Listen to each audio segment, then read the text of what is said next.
Chair now recognizes Mr. Moskowitz from Florida for 5 minutes.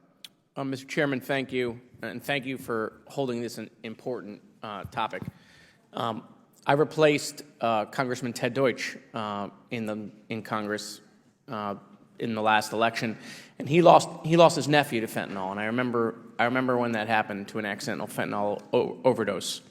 And I'm happy that the state of Florida has just recently passed the use of fentanyl test strips, because that will obviously help us in this battle. And I'd say to my friends across the aisle, very few that are here, but I would say to them that, listen, this is a bipartisan effort on going after fentanyl. We don't need to be convinced. We don't need to be educated. We know what's happening. We've seen the numbers. We know this is affecting kids across the country. But we've heard a lot about the cartel, Doctor. And the drug trafficking trade that's going on in Mexico. And so I want to ask you a question, Doctor. These cartels, these drug traffickers, in addition to the drugs that they're carrying, do you know what else they like to carry? It's not a trick question. Just yell it out when you know it.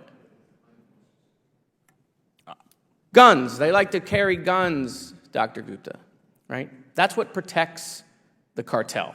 That's what protects the drug trade.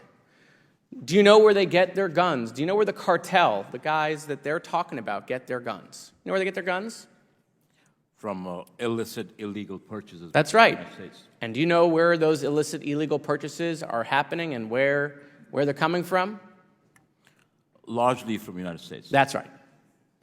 According to U.S. Custom and Border Control, 200,000 guns pour over the border every year from the U.S. to Mexico.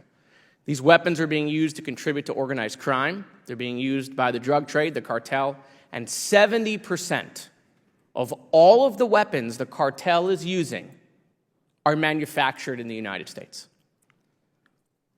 The drug sales and the cartel and China, what they're doing is intentional. I agree with my colleagues across the aisle. I think what the cartel in China is doing is intentional.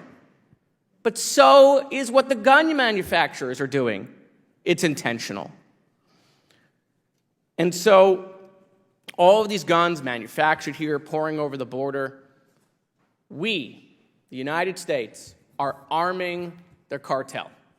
We, the United States, are allowing the cartel to protect the illicit drug trade by allowing guns manufactured here to pour over the border. My colleagues across the aisle are very concerned about things coming in, but they have no concern about weapons going out.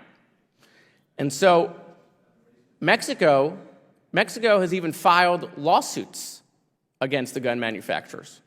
In fact, just 3 days ago, Mexico has asked a U.S. appeals court to reinstate the $10 billion lawsuit that they have against the gun manufacturers. And the lawsuit specifically states, and Mexico contends it's 500,000 guns pouring over the border every year. But in that lawsuit, Mexico says that the lawsuit against the cartels is specifically, the lawsuit that is against the drug manufacturers is specifically for facilitating the trafficking of weapons to the drug cartels, right? So right now, we have a foreign country suing the drug manufacturers, the gun manufacturers, saying that we are arming the cartel, our U.S. companies. And so what's even better than that is the gun manufacturers in this lawsuit are saying they have immunity. They have immunity in this lawsuit because my colleagues across the aisle have provided them immunity, that they can't be sued. Now, we're fighting over whether that applies to a foreign government. That's what the lawsuit really is about. But we're with you on a bipartisan basis to try to stop fentanyl from coming in.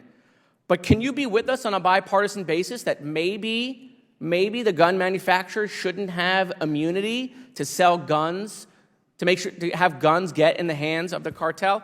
I understand you're not with us on wanting to prevent that in this country, but maybe together we can do it to make sure that our guns are at least not going to the drug cartels, facilitating fentanyl from coming in.